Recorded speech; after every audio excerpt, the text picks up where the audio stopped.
Last time we talked about the whiskey, and I think it's now interesting to talk about the distillery, the Waterfall Distillery, right? Yeah, sure. That has been a brewery beforehand, built by Yes.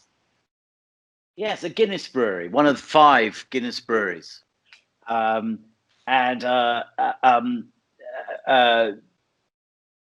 was built in 2004 in Waterford on the River Suir, which is an estuary, a sea estuary. And it was on the site of a brewery that's been there since 1792. Right. On the outskirts of what then was outskirts of the town. And so in fact, we've got 2 breweries, the old original one and the very, very modern one built in 2004, which was built on the site of what was the cooperage and the malting floors. And were both very, in very use? modern. Sorry, were both in use when you bought the distillery? No. They'd outgrown the one, and they just basically locked the door. So it's a great thing to visit. It's absolutely amazing to see. It's just left in aspect, just in like a time capsule. It's quite something.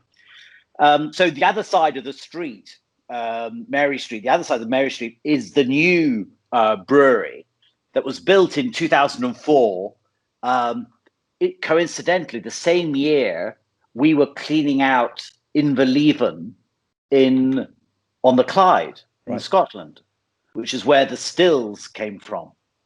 When Allied Seagrams, then Allied, shut down the Dumbarton distillery site, we'd been told about a sort of tucked away, hidden, secret malt distillery called Inverleven that was wedged in amongst all these other buildings. And oddly enough, distilleries are horizontal. They're built, but this was like shoehorned in between 2 taller buildings, and it was like a distillery in vertical, unusually. And so we were tipped off by the demolition guy, and he said, "Look, I've got to knock it all down. You got 2 weeks to clear it out." And Jim McEwen sent down, practically everybody that could carry a screwdriver or a spanner, and we unbolted everything we could take, put it on a barge, including Ugly Betty, the Lomond still, which we used at Bruichladdich for gin, but also the 2 stills, Blair's construction. Blair's built 1974 stills, one of which sat outside Bruichladdich for a good 10 years. And so when we bought the Guinness Brewery, at the time there was big pressure on stills, but we were very quickly able to take the stills from Bruichladdich, so they to Waterford. So they've gone from the Clyde in Scotland to Islay to Ireland via a reparation and repair at Forsyths. So the same year that we were doing that, stealing those bits and pieces, which we ran Bruichladdich on for the best part of a decade, pumps and valves and bits of pipe and everything. The same year, Diageo was spending 40 million euros building a new state-of-the-art brewery on the brewery site at Waterford. So a decade later, 2014, and Diageo had decided to retrench or focus their brewing in Dublin. And so they shut it down at Waterford. And so there was this brand new, I mean, your eyes are on stalks, the amount of stainless steel. And I was able to acquire that very reasonably. And of course, brewing is 2/3 of distilling. I got the copper stills, the stainless steel was there. It's a question of putting the 2 and 2 together. It's a little bit more complicated than that. but more or less that's what it was. And of course, it's Diageo never do anything by halves. They really do things well, and so there was machinery and stuff, equipment in there that you'd never dream of seeing in a distillery.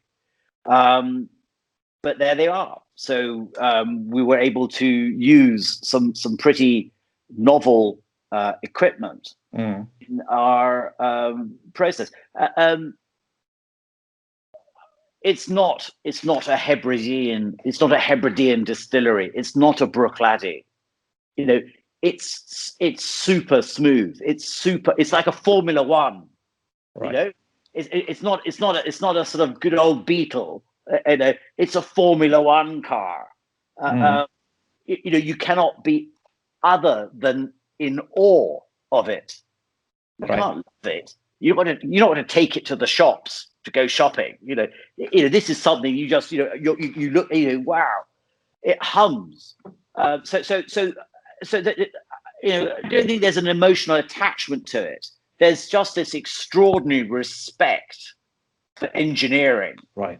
So I've gone from this wonderful Victorian era Hughley distillery to this state of the art thing, where we've got more room than you can possibly believe. It couldn't be more extreme, the difference. Okay. Was it very spacious? Well, yes, vast. For example, fermentation vessels, we only use a third of what there are there. There's a lot of capacity, but it means that there's obviously when you think about it, a lot of benefits to somebody who's taking the time as opposed to speed, because I've always felt very strongly that if you slow everything down, then you make better spirit. Right. But if you slow everything down, you've got to have the pace, there's a space to put it all somewhere. And that's always the problem for distilleries. The biggest bottleneck is fermentation, because the longer you ferment, the more you've got stacked up, the more capacity you need to have. Yeah. So the simple answer for modern distilling is you whack it through as quickly as you can. You use double the amount of yeast. You have a very volatile fermentation. It's known as a high density fermentation, and that goes through really quickly. But I would suggest that what you get is less purity and more volatility in a high density fermentation. Okay. It may be very efficient, but you just don't get the same purity as a calm fermentation. So one of the great things we've been able to do is use, like they do in the wine world, which they discovered in the sort of 70s and 80s, particularly 80s and 90s, is the ability to control fermentation, to calm it down. And that means you need to have temperature control. You need to be able to stop the heat rising too quickly as the yeast eats the sugar and getting all very excited and gassing off left, right, and center. If you can control that temperature rise, you can extend the life of the yeast so they more comprehensively eat the sugar, but they give a more pure flavor profile. So instead of trying to get it all over and done with within a day, we're taking 72 minimum, 100, 120 hours, depending on the farm, right? Depending on the barley, depending on how it reacts. So what we have is we have control. We never had control before. It was just done this way. You didn't have the data. You didn't have the real-time data, which I know it sounds a bit a bit sort of, I don't know, sort of science fiction. But to be able to distill in real time, when you are dealing with so many variables that we are, it's really useful. Now, the first year of distillation, we didn't change anything. We malted everything the same. We fermented everything the same. In fact, we didn't change the malting until 2018. We did start changing the fermentation in round about 2017. And so now we actually bespoke both the malting and the fermentation, depending on the farm and how that responds. So each time we get a different farm, the grain's slightly different. It's just one of those bizarre things. And we've learned how to use the controls and how to optimize the malting and the fermentation of each farm. But at the outset, we didn't. We two reasons. One is we didn't want to change anything because we wanted to really just only see the impact of terroir. And secondly, we didn't actually know how to use all our machinery to that effect. So it's something we had to learn. How do you learn from the barley? So how does it tell you how it wants to be processed? Well, with the malting, that's relatively straightforward. You can micro malt it, and so you can take a very small sample and test it to see, and then you can regulate everything for that specific batch. Now, remember, each farm is basically a week's worth of malting, so we can then set everything up for that week's malting. We all know that each harvest difference you have to change to optimize, but it's also we've learned to our cost that it's the same with each farm origin. You have to, well, you don't have to, but we choose to optimize each one. If you don't, and I think malting is one of those things which we all just go, oh yeah, malting, yeah. Oh, peat, that's the only thing people think of. But really, malting is a very, very important part of the process that is totally underestimated. It's one of the reasons very few people floor malt anymore, because it's very difficult to do it right, like the guys at Springbank do. Very, very hard. It's not okay, great photographs or anything, but it's actually very, very difficult to do. And that's when you want to have, things that are regular, and that you can understand why people want regularity, But if you get the malting wrong, it's very simple. It's going to hit you in your pocket because you're going to get less liters of alcohol per ton that you've paid for. So you've paid for X liters, and you're only going to get Y. So it's a very basic exchange. Equally, the purity of the flavors. Again, they are in the grain. You are wanting these to come out. So again, you don't want to be violent about it and stupid about it. So regulating the setup each time, and we didn't realize this till after a couple of years. You then optimize that transfer of starch into pre-sugars, which you can then liberate at fermentation. So for me, the most important process of all is the fermentation, because that's the liberation of the flavor compounds. But the malting is actually the setting of those compounds. That you're actually sort of making them. You're preparing them. It's preparatory. So if malting is preparatory, fermenting is liberating those flavor compounds. Then really distilling is sort of fixing them. That's the sort of way I sort of look at it in a simplistic way. So the most important of all for flavor is fermentation. The most important for yield and economics is malting. Does that make sense? Yeah, sure. So bespoking the fermentation is more difficult. That there is an element of trial and error. Again, we're up to 5 days, 6 days of fermentation, and so it's a bit of a try, suck it and see.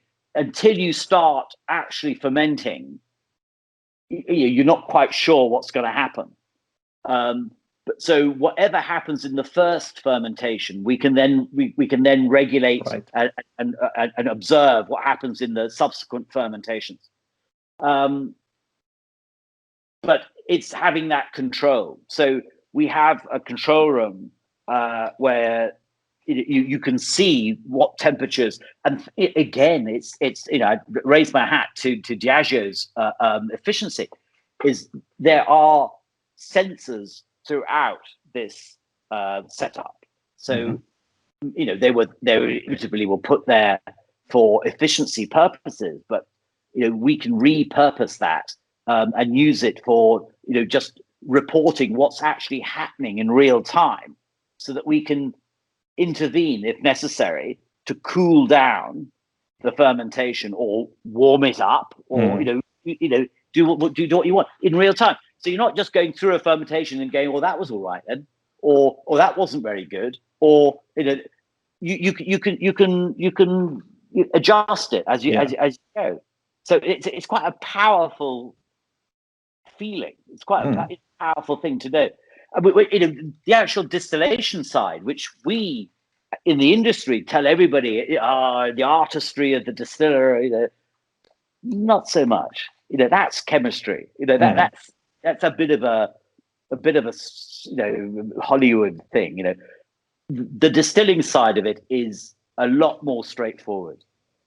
There, you're really talking about speed of distillation. So obviously, again, if you slow it down, that's better for purity of flavor, but it takes more time. But more importantly, it's that famous middle cut. Do you have a rule book that says that middle cut is always going to be between 76% alcohol and 66% alcohol, come hell or high water? Or do you let it float?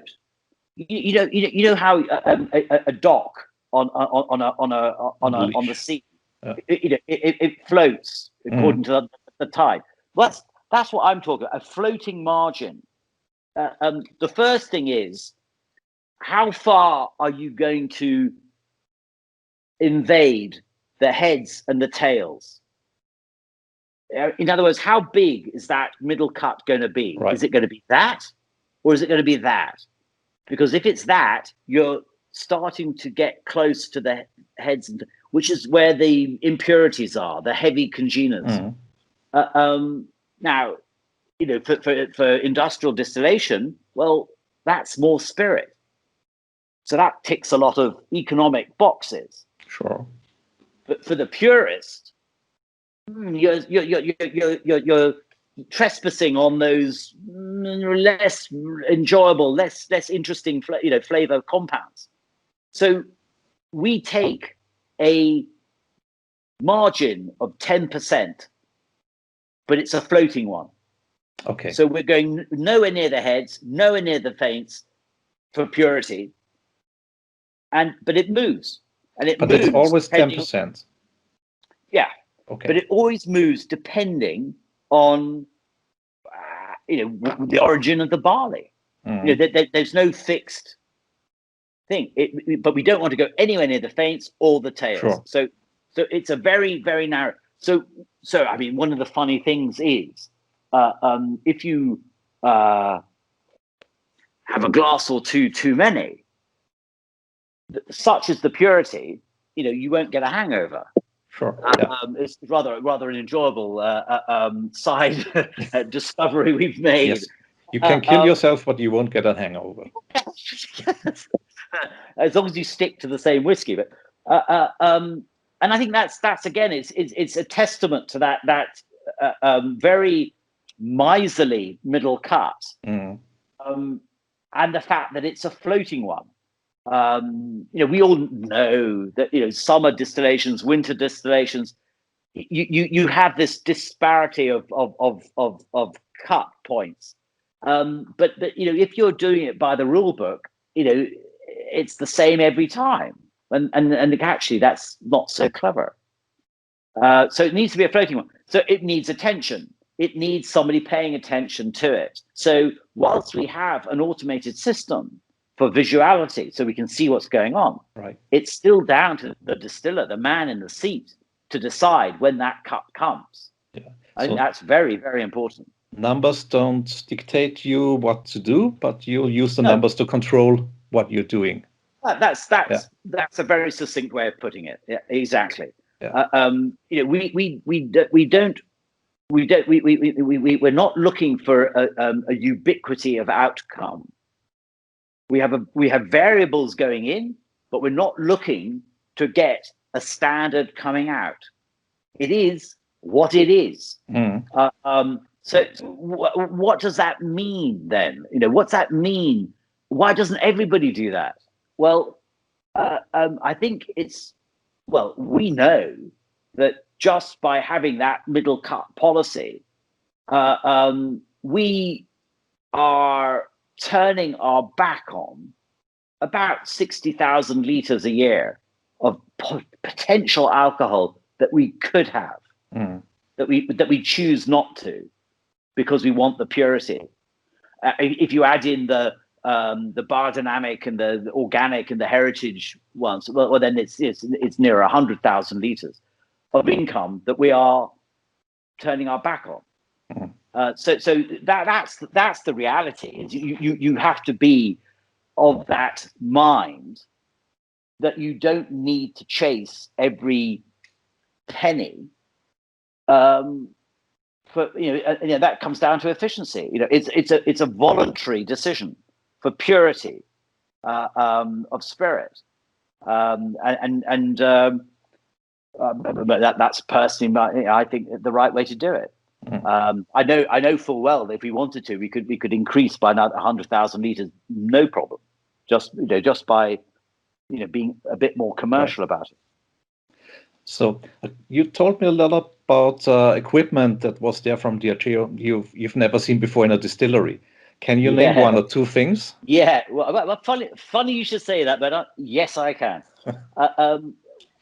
One of the things which was a bit of a worry to me when we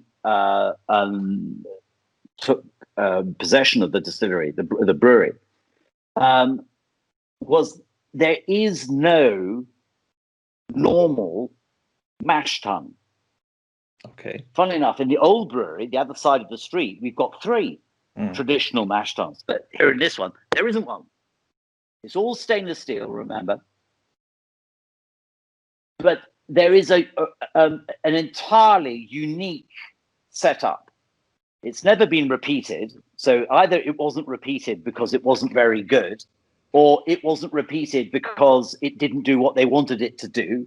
But it's a combination of a hydro mill and a mash filter, which replaces the concept of having a roller mill or a hammer mill and a mash tun. Now, what's that look like? Now, what it looks like is a really sort of fairly innocuous looking unit, about 3 meters long. And then a stainless steel tun or vessel. And then a sort of 20-meter long series of pneumatic presses. You know what? When you visit a winery and they have these pneumatic presses where a big balloon blows up and presses the grapes against the outer shell of the press. Well, we've got a similar thing, except it's in a plaque. It's like a frame, a 2.5 meter square frame, but there's 42 of them in sequence, pneumatically controlled, like a giant tea bag that squishes the mash very, very hard indeed to extract every last drop of wort from it. So we call it our terroir extractor because it's actually giving us every last drop of that flavor derived from the barley and from the grain. But before that, the interesting point is a mash tun.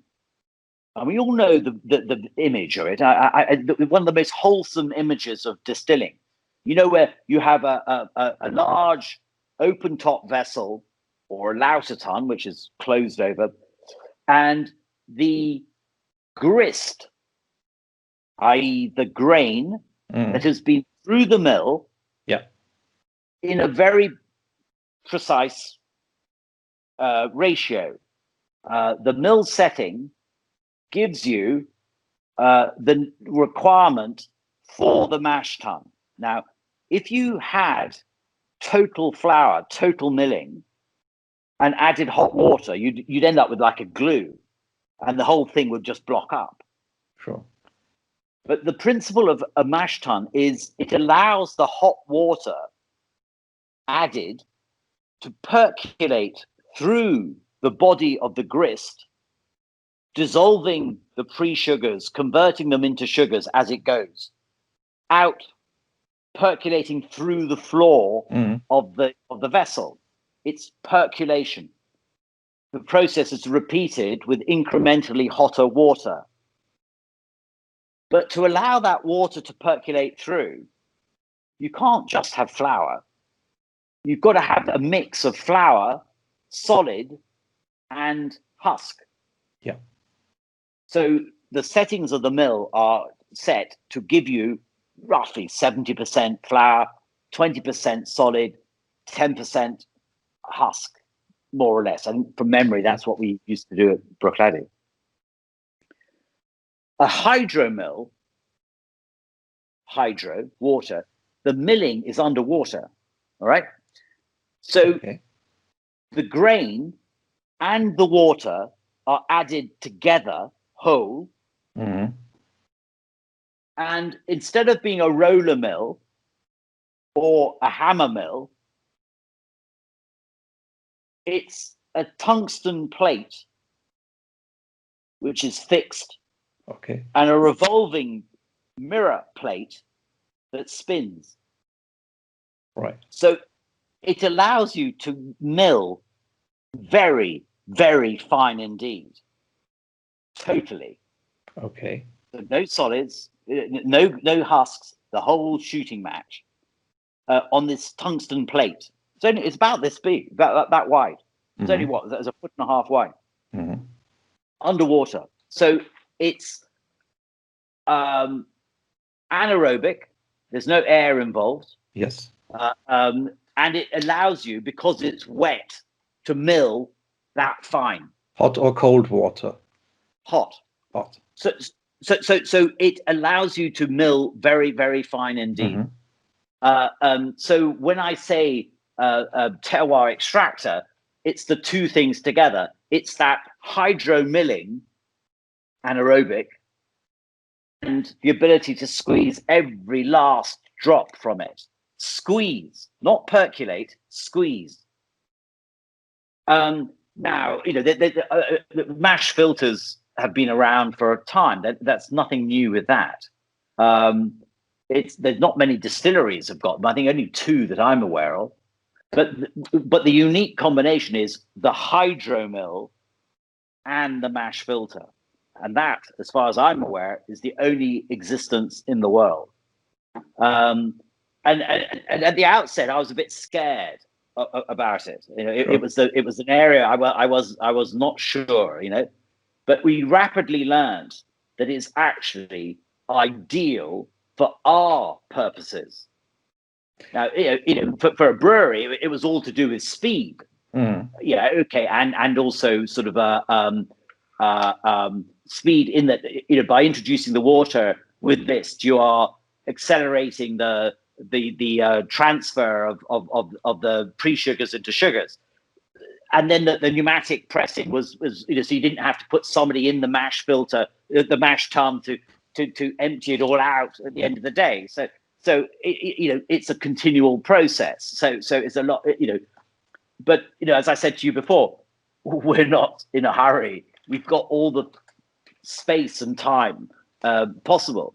So actually, it's on the surface of it, it's a completely unnecessary piece of kit, except if you're actually really interested in terroir, in which case you couldn't design anything better if you tried. Mark, sorry to interrupt you. You say that's your terroir extractor, and it emphasizes terroir. Does that also mean that if you would mill this in the conventional way, you wouldn't get so much out of the barley, so that no other distillery could be? I wouldn't like to say. The flavors are there. That's fermentation. That's the grain. The flavors are there. This is just making sure you get every last bit of it out. So no, I think it's more a degree of emphasis. Okay. I think really, you're not, when the draft goes away, it's dry. It's complete. It's half the weight of normal draft because it's been pneumatically pressed. Okay. Does that make sense? It makes sense. Yeah. Yeah. How do you get it out of these tea bags? Well, the plates separate. Yeah. It all falls through, and there's a big Archimedes screw that takes it straight out the back of the distillery. Perfect. So it's not as romantic as that wonderful mash tun at Bruichladdich, which I love to death. But it's quite spectacular in a different way. Right. So if you would have to build another distillery, would you again do this system? Ooh, yes, that's a very good point. Would you? Ooh, I think I probably would. It's something like it. It doesn't need to be as big as the one we got, but yes, that is something. If you were doing something along the lines of what we're doing with the different farm origins, so I would. If you're just doing generic, there would be no point. Right. So when you saw the brewery, was there a place where you thought, okay, exactly that's the place where to put the stills in? Yeah. It's a circular. It's a linear distillery, and it runs in a big sort of U. And there was this one area where they had a lot of beer storage tanks. And obviously we didn't need those, so we got rid of those, and it just gives you a whole area that sort of mirrors the stainless steel, the fermentation side. It's roughly the same area, the other side. So we've got room for two more stills if we ever wanted to do that. We've got plenty of room. Right. Yeah. So you told me about the mill. Is there anything else that's very special to Waterford from the equipment? Well, probably not really. I mean, it's the mash tun mash filter, which, as I said to you before, fermentation is the most important thing. The temperature controlled fermentation vessels, each of them is 100,000 liters, and we can control each one of them. So we've also got sort of yeast propagation kit, and the idea was that we would we'd use that to propagate yeast. I've sort of slightly gone off the idea, in that I think I'm becoming more interested in propagating our own barley rather than the yeast. Right. For wine, it makes a big difference. It's really important. I'm less convinced for distilling purposes whether that is, the flavor is in the barley, not in the yeast. It's in the barley. Yeah. The yeast liberates it. Changing the yeast, and we played a bit with that over the years. Really doesn't do that much. It's like taking it's like painting with a big broad brush. Yeah, fine, but it's the subtleties we want to see, not the big broad brush. So I'm becoming more convinced that it's the flavor, the barley flavors, and when we look back at the varieties that we are distilling from the olden days, the varieties like Hunter from the 50s, and Goldthorpe from 1900, and Old Irish from the Middle Ages.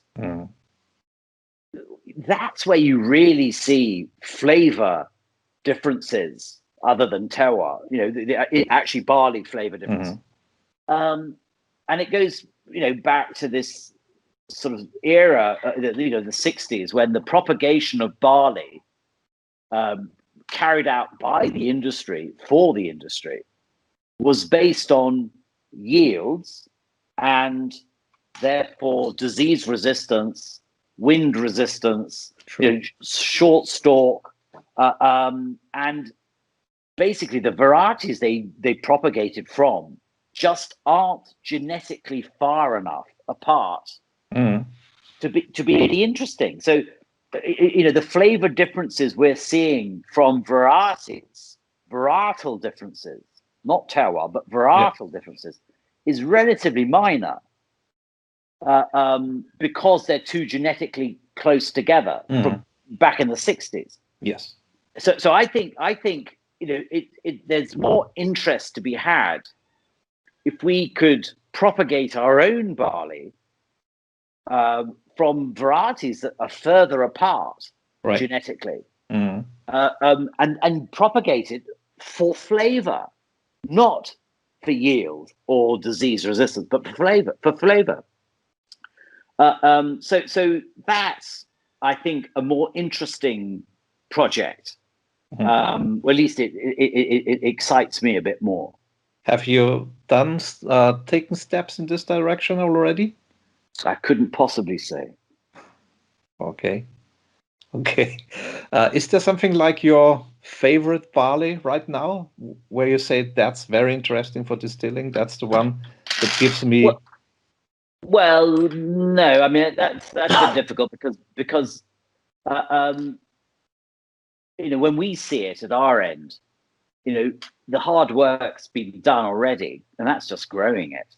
Because inevitably, the reason those varieties aren't cultivated anymore is because they don't yield the same to the farmer, and therefore his inclination to grow them is less. You have to really make it worth their while to grow it, and also because for the distiller, there's more wastage during malting. There's more wastage. So economically, nobody in their right mind would do it. Yeah. So you have to be sort of cuckoo like us to do it. And we couldn't possibly rely 100% on those heritage varieties at all. Of course not. So it has to form part of an all-round package. Right. So yes, we're obliged to use modern varieties but sort of reluctantly so. Right. We haven't talked a single word about maturation and storage at Waterford. Could I have your view on that? How important is cask maturation for you? This is a thorny subject, and I hope you're sitting comfortably, because it takes a bit of time to explain this.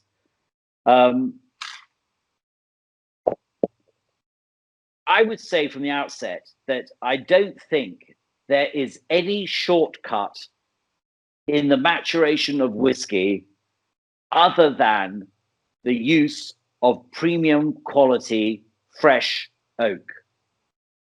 That's my opening statement. Right.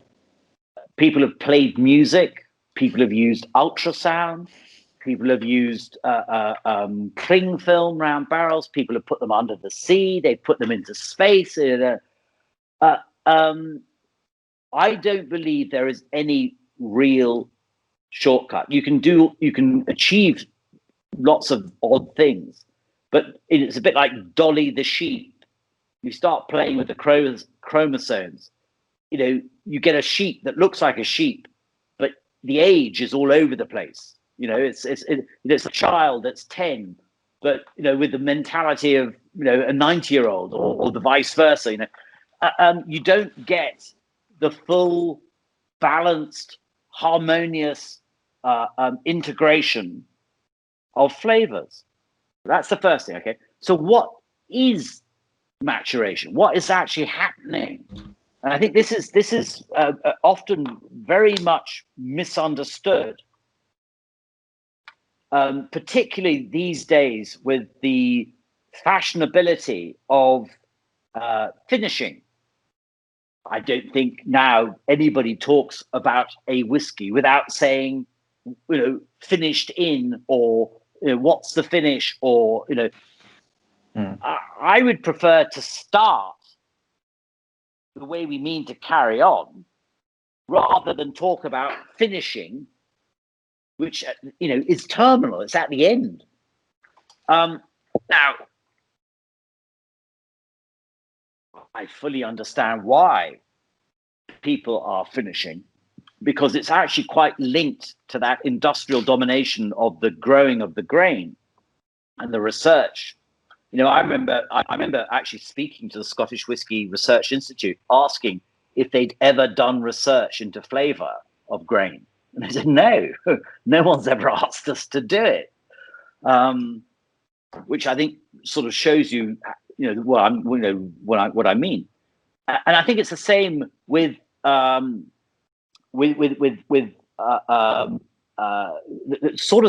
same issue with wood. That in the early 70s, there was this movement for greater efficiency that coincided with the oil crisis of the 72, 73, which, oddly enough, one of the side effects of that was the shutting down of distilleries and consolidating of distilling capacity in greater, more efficient distilleries. And of course, it was those stocks from those shut distilleries that formed the stimulus, the catalyst for the single malt whiskey boom that we know of today, rated in the oil crisis a decade later of 82, 83, which is where that great sort of discovery of these old barrels, and old whiskies and old distilleries that had been shut down already. That was a halcyon moment. But an era of innocence, an era of the 60s, when things weren't as industrial as they became. And one of those problems was wood. That some bright spark worked out that, why buy new wood when we can just recycle the wood we've already got again and again and again and again. Now, someone would say, well, hold on a second. What about the color? What about this? Well, it doesn't matter, because if you remember, there was that stuff called Paxaret. You remember that? Yeah. this black gloop that you'd put into barrels and then put the whiskey in, and it would all go black and sweet and everything. And then, of course, when that was outlawed, well, hey, there's E150 caramel for color stabilization. Consistency. Yeah. I mean, one of the great things that always makes me laugh, the regulations say that you can use E150 to standardize the color, but you can't add sweetening. It's the same. So I think that's got a lot to answer for. And I know firsthand, because when we bought Bruichladdich and we went through all the stocks that we had there, and we separated out all the really good barrels and we bottled those up and everything. And then, by the time we worked our way through all the stocks, we realized that, quite a lot of them were in barrels that frankly should have been discarded before being filled again. And so we started a process of doing that, of decanting them into fresher wood. A huge logistic exercise. And an expensive one, but it paid off. And of course, the spirit we were distilling ourselves, we put a decent wood from the beginning, or rather, we didn't from the beginning. The very first ones we did, we bought inferior wood because we couldn't afford to buy the good stuff, and so we then spent another 2-3 years decanting those back into decent wood once we realized the mistake we'd made. So I understand what the problem is, and I think some distillers are honest about it and just say, hey, I've got to work with what I've got, and so therefore I've got to Glendronach and stuff like that. Hey, I've got to decant them into fresher wood. Others are using it as just a marketing exercise. To attribute a fancy name to another product line, associated glory of some fancy chateau or whatever, or basically just as a disguise, like makeup, lipstick on a pig. And I think it's got out of hand. And I'm criticized for this response. Well, how can you say that when you were doing this? Well, yes, we were using wood constructively, but we didn't call it finishing. We called it acing, because we believed that we were doing it in a constructive way, a subtle way, trying to understand the wood and where the wood comes from and the age of the wood and the size of the cask and what it was doing to the spirit. Additional cask evolution, we called it, because a lot of bloody work went into it. It wasn't some slapdash last minute.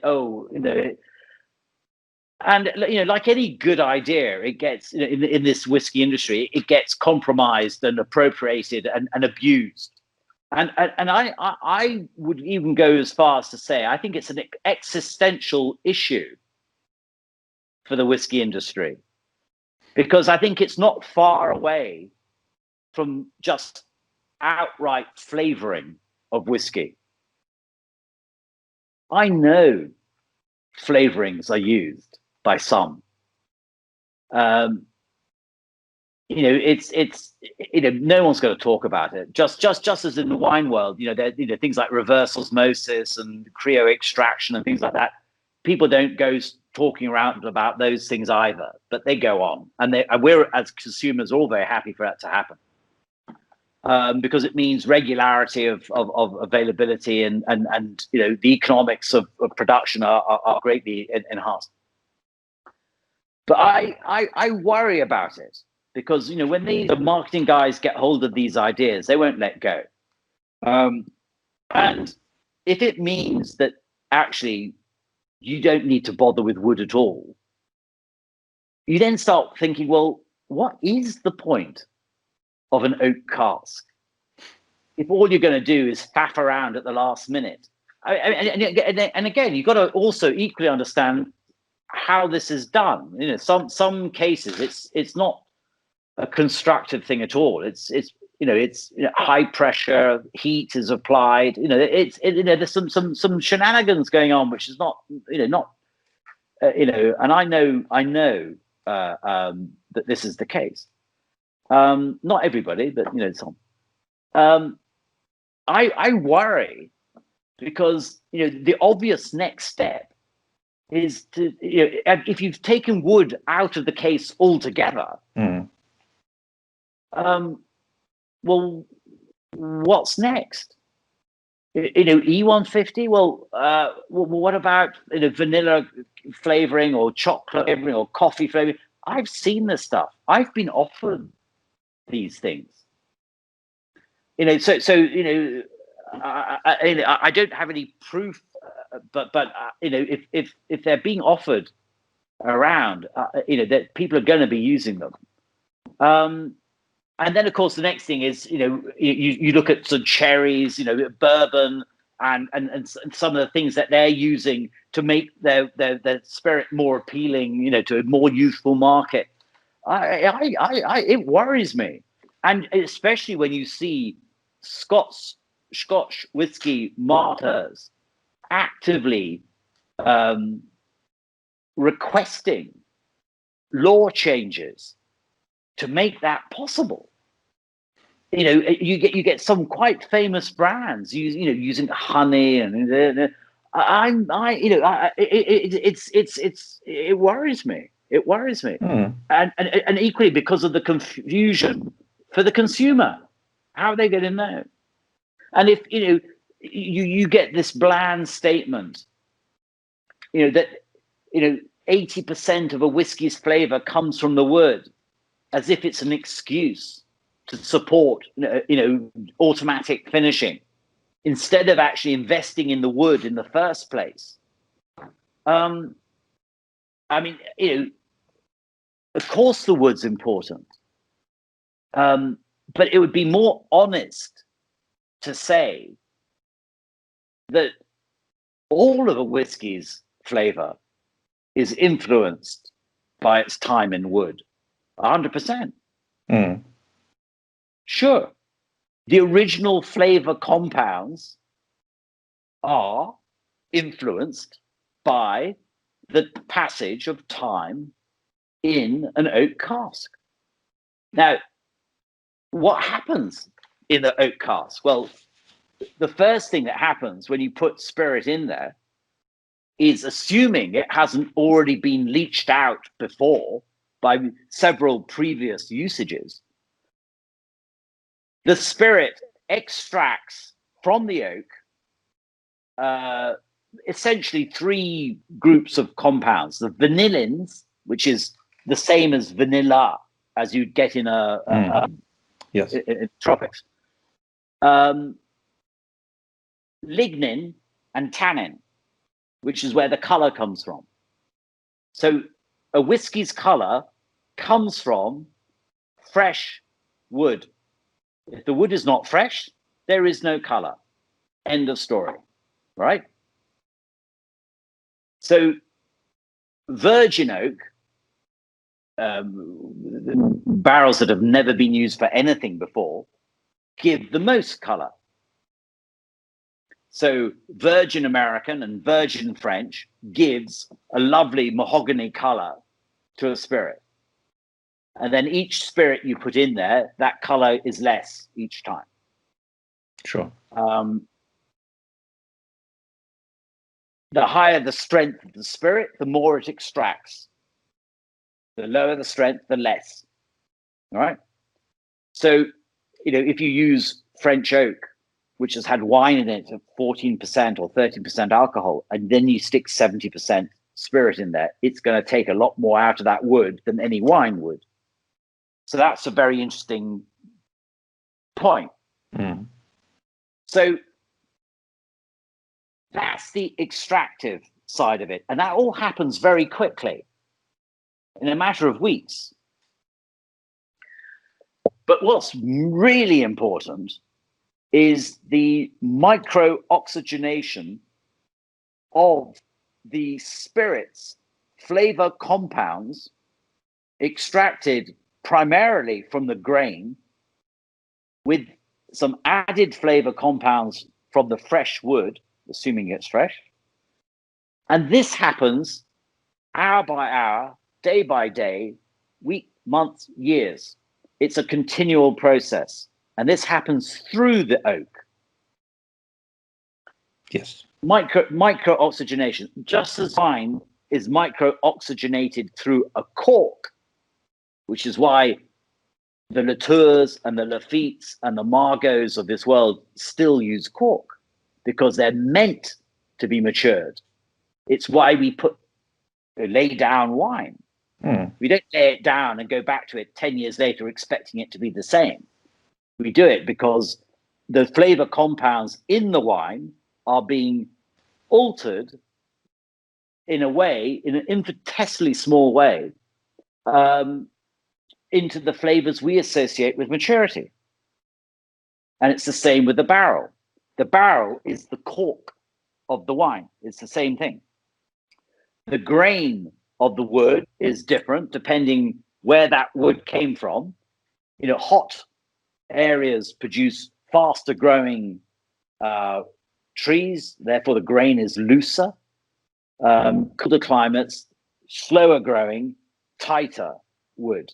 So if you take the forest of the Vosges Mountains or Allier, which is below sea level, you've got two very different climates, two very different types of oak growing. And they can be used, as the wine industry has, to differing effects. So I'm very interested in the use of French oak, not for the wine, but for the origin of the oak. That's where this micro-oxygenation occurs. You can't speed it up. You can't intervene. It is what it is. You then need a decent place to store it. And we've always found that the marine locations are preferable because there's just a little something else you get from that. So we designed our own warehouse system with Michael Stafford, just half a mile from the Atlantic. And we designed them, orientated them broadside on to the prevailing coast winds, and built them with ventilation through to allow us to stack barrels inside with optimum ventilation. These are all little things which I think are important, So I think that it's that micro oxygenation which is maturing. That's what maturing is. But you've got to have the flavor compounds there in the first place. Now, if they're not there, well, there's nothing to micro-oxygenate it, So an example of that would be, well, why bother with barley? Why not just use corn or wheat or oats? Well, because that's where the complexity of Scotch whiskey or Irish single malt whiskey comes from. It comes from the barley. That's why we use barley. So you're creating all that flavor, so you need to let it do its thing. Of course, if you then took industrial alcohol and put it into oak barrels, would you get whiskey? No, you won't, because there's nothing to micro-oxygenate. There's no flavor compounds there. What you get is a dark, astringent, sour, tannic, undrinkable liquid. It sure as hell ain't whiskey. So if anybody doesn't really understand this, doesn't really get this, right, try it yourself. Take a barrel and stick neutral alcohol in it and see that comes out as whiskey. And I can tell you, it doesn't. So anybody who comes to Waterford and you want to test it, we've got a barrel exactly for that purpose. So you can see what I mean. Right. The oak and no other wood works. We've tried other woods too, and they're appalling. No other wood work. Oak is the best thing, and oak. There are different varieties of oak. There's American oak. there's European oak. There's a whole load of different versions in between. But essentially, a European Quercus robur, Quercus alba are the two main ones. The American version, which is also confusingly grown in Europe as well, gives you fundamentally a lot of color if it's virgin, and a sort of it's high on the vanilla register. Whereas European oak gives you buttered toast. It's more spicy. So creme brulee, buttered toast. That's the very simple way of understanding the two. One is rather more simplistic. The other is a lot more cerebral. The latter is equally, therefore, more difficult to employ constructively, and requires a lot more attention. But there is a lot more variety, sub-variety within it. The different 11 forests or so in France, just to start with. So I think it's a very interesting area, which of course is going to carry the spirit that you've made with all that care to leave the flavors there and liberate those flavors. So I just cannot see how we doing in our sort of iconoclastic way our own thing, that there is any shortcut to it. You have to put your hand in your pocket and buy decent wood, and we're spending. We've just spent. My accountant just said just over £5 million since we've started. We've spent in casks, which is astronomical. It's 10% of the cost of production. It's 30% of the cost of production. So we value wood very highly, but it's how you use it and how you employ it. You've got to understand. It's not just, oh well, here's some barrels, whack it in and forget about it. You've got it takes a lot of logistics, and that comes around to another element, which I think we've got a pretty good handle on, and that is the data system that we built to handle all this. Because remember, it's 40 farms a year. Each farm is the equivalent of roughly 200 barrels. Each farm we deliberately put into the same profile of barrels. So those 200 barrels are split. First split is American versus French, but it's then split vertically. Virgin, first fill, exotic, and VDN. An acronym we have given to basically barrels that had fortified wine in them. Okay. The French term is vin du naturel. So in other words, sherry, port, Madeira, or the French equivalents, which are Banyuls, Riesling, Morey, plus Spanish ones, plus Italian ones, Marsala. Those we use. Those are the only ones we use for the content of what went in them before. Those sweet fortified wines leave a residual sugar, which our spirit can extract. So we use those. That's our sweetening. That's our ability to create a bottling with more or less richness using VDN barrels.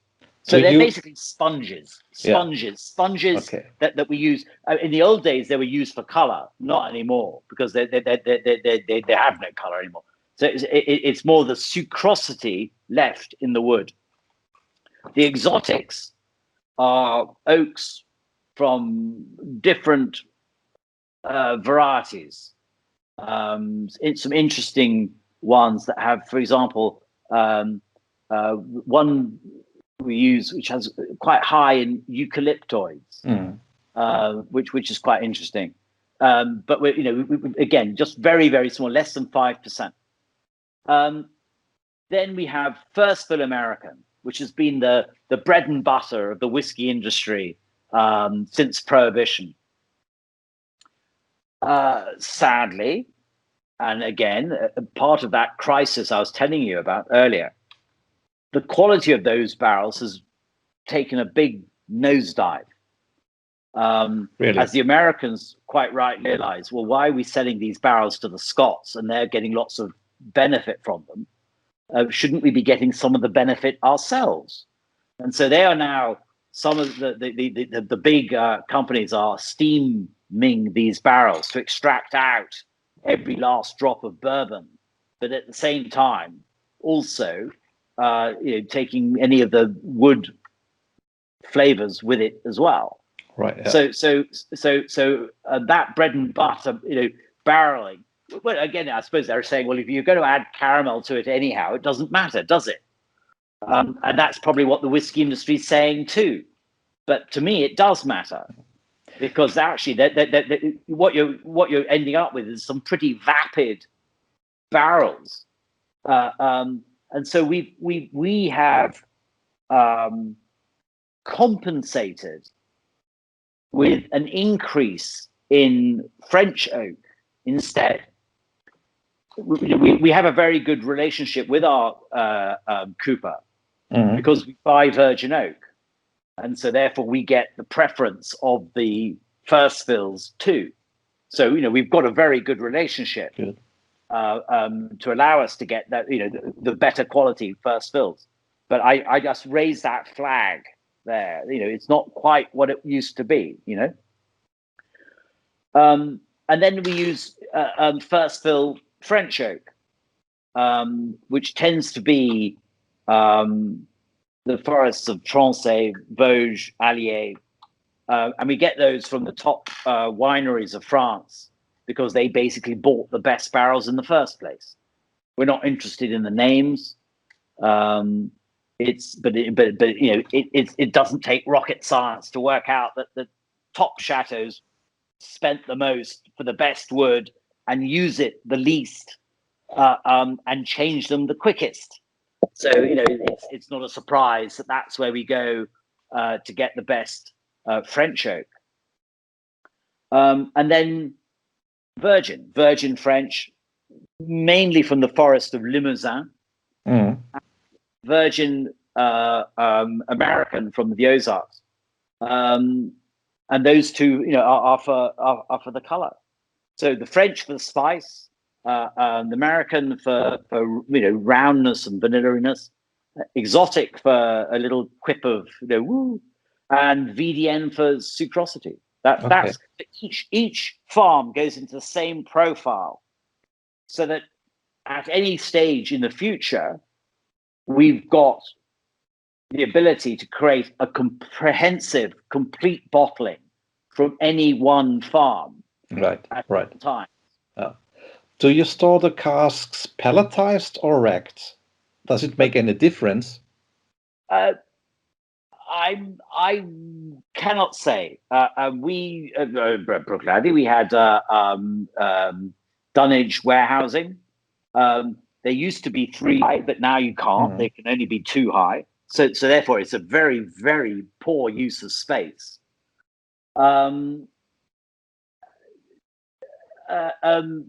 Palletized, you can fit in a lot more. It's a lot easier because they're on pallets, so it's so much easier to move them. Yeah. So if you need to decant or rework the barrel, it's a lot easier. But again, it comes down to ventilation.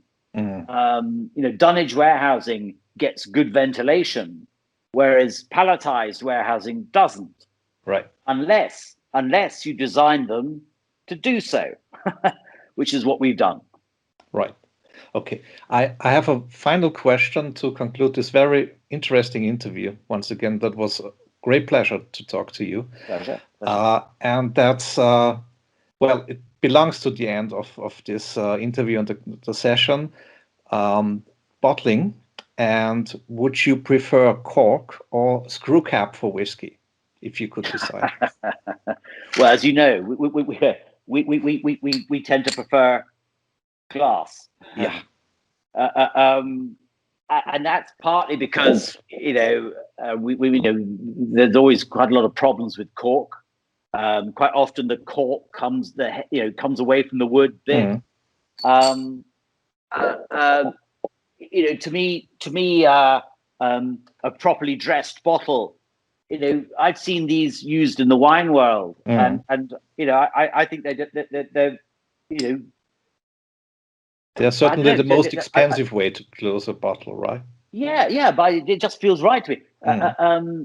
You don't get bits in the glass, bits of cork in there. You don't get any funny smell. Screw caps. Well, no. I mean, that screw caps are for everyday whiskey, everyday like sort of everyday wine. I mean, we're not using cork for these because we're not maturing in the bottle. The maturations happened in the barrel. So once it's in the bottle, it's inert. So we don't need cork. We don't need micro-oxygenation anymore. So that's why we've been using these stoppers. Right. And if you've got a bottle sitting there on your drinks in a cabinet, I just think it looks a bit nicer. It does. Do you think that bottle aging happens with whiskey, like with other spirits? No, not at all. No, well, hey, if you leave half a bottle, yes, of course, then yes, sure. But no, I don't. Well, it depends. It depends how long you leave it in the bottle for. They tend to not last too long in my house. Right. But well, there's two things. The one would be that you'd leave if you didn't want the cork to dry out, you'd leave the bottle lying down, which we don't do. We stand them up. I just don't think there is. I mean, you sometimes in very, very old bottles, you find that there'll be a deposit in them where some of the colouring has come out because of the light or because of the heat.